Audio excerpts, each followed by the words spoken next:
right in the heart of a silver bullet. Yeah. I think they plotting on man. Don't wipe their feet when they enter the lab. I feel a cold stare. The NBA, they try to act like they're the fathers. I saw dads crying because of that situation. How do each one of you guys feel about the way they want to divide you guys from your son when you get to that success? Wow. I've seen it when it started with the draft. Mom got interviewed and sitting right next to it. Nothing was asked of me. We know what it took for us to get our kids there. And if stuff like that is going to break me, then I don't need to be around. It's messed up, but I know my son, how much he cares and loves me, and he knows what we've been through. As long as that matters, I'm good. D-Wade? I had a hard time when my son first went to the league with them trying to separate the players from the dads or the families. And what I tried to do is I tried to instill what I learned from my situation is sit back and let them mature, and then, everything will work out. If you look at any of these superstars, who it's been given, from D. Rose not talking to his parents to Kobe not being able to talk to his parents. So you're going to go through that. That's why I asked you that. There's nothing you can just dodge. What's good, man? This is like the celebrity ruined family. Using what they're talking about with the NBA, we've seen this plenty of times with especially black parents, as they talking about the fathers first. The fathers, when they're there, they treated like they're not there. You know,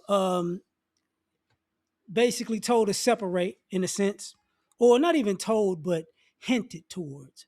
You know what I'm saying? It's the same thing when people talk about friends and family, like, you're up here, you came up, now you're in a new level of life, and you're with new groups of people. Then you need to get rid of the old people in your life, and it's like, hold up, I don't know about that, G, because what winds up happening is, it's just in my opinion, when people are going through this, not just the celebrity, but the financial part of this of celebrity, right? Whether it be sports, entertainment, or just business. But if it makes you famous, what winds up happening is people want to treat you like an abusive partner. I need to get you away from everybody that knows you and plant the seed that basically they don't know what's in your best interest. And when I get you away from all of those people, at that particular point, I can rob you blind because you're not really paying attention and nobody's actually watching your back. You're gonna, you're gonna believe that BS. I got your back, and it's like, no, you don't. Same, and sometimes because of the mistakes, that family has made, because there definitely has been times where family members were involved in business situations with other celebrity family members and they failed. And that became like a national story, of why this shouldn't go on. And see, look at this failure. But what y'all don't like talking about is the massive failures of these agencies. See, when they rob people blind and they skim off the top and the bottom, oh yeah, that's just normal. That's just, let's just cover this up. Yeah, these people who let's get in business, and you front up all the money, and I take the money that you fronted, and I crumble the business, and I walk away with a bag. You even see that with Floyd Mayweather right now,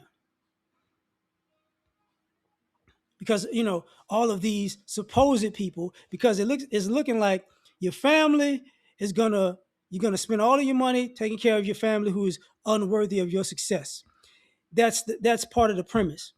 But on the other side of it, it's like all of these vultures are coming along, you know, trying to look the part to get to your money. And now you don't have your parents, siblings, grandparents, uncles, aunts, cousins going, hey, something up with that. Because think about it. When the players like to be their own managers, it's a problem. They like to be their own agents, it's a problem. When their parents become managers and advisors, it's a problem. When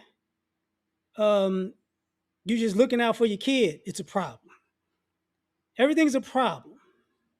These parents are supposed to just, my kid became a millionaire, so I'm supposed to disappear and leave my kid with a bunch of strangers who say they have my kid's best interests at heart, but they have a interesting history of robbing these people blind.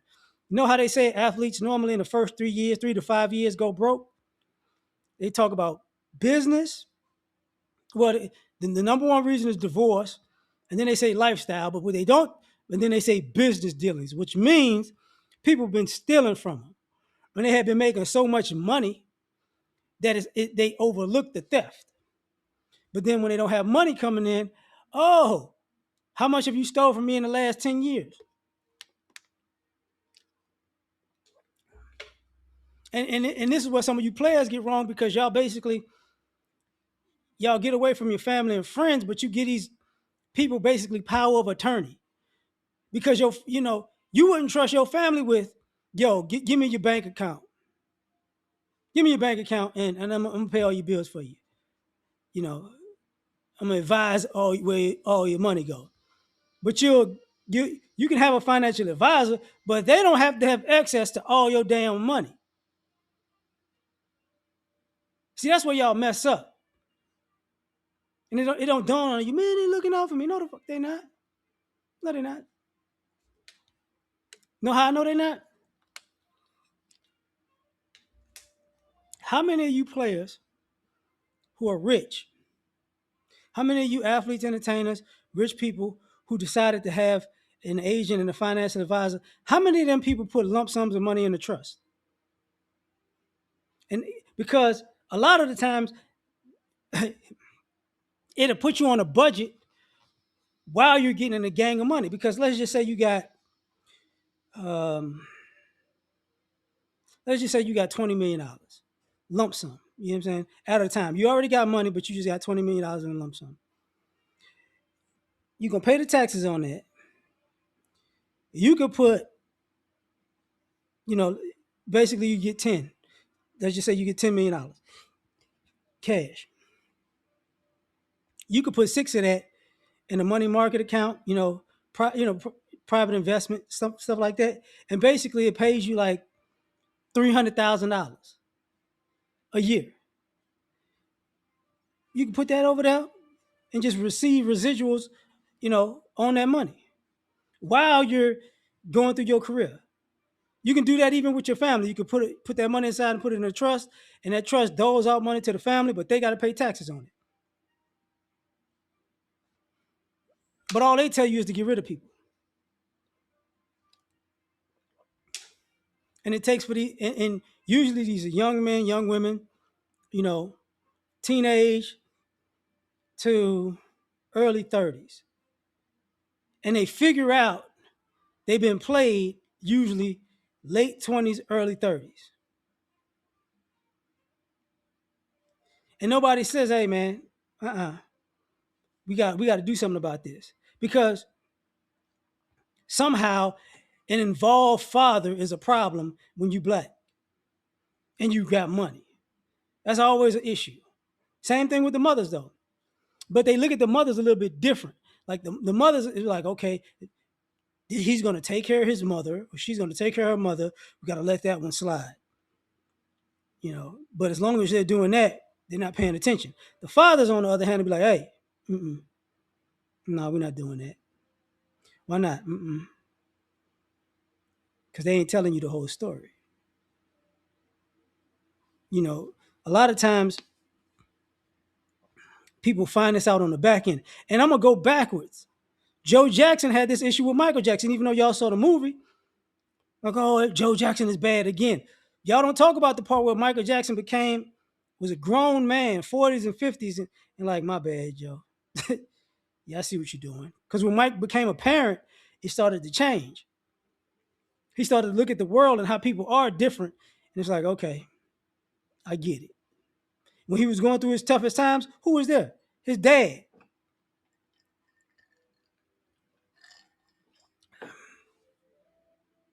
So a lot of times this concept of celebrity ruins family, it does, because what winds up happening is when these celebrities if these celebrities go broke, the same people that they were friends with and trusting in, they toss them to the wayside. And now you got to go back to that same family, right? Who you toss to the wayside. And sometimes that don't work out too well because they're like, nah, Jack, no, when you up, you get the middle finger, but when you down, now we need to love you. And no, we're not doing this. Same thing. What is that?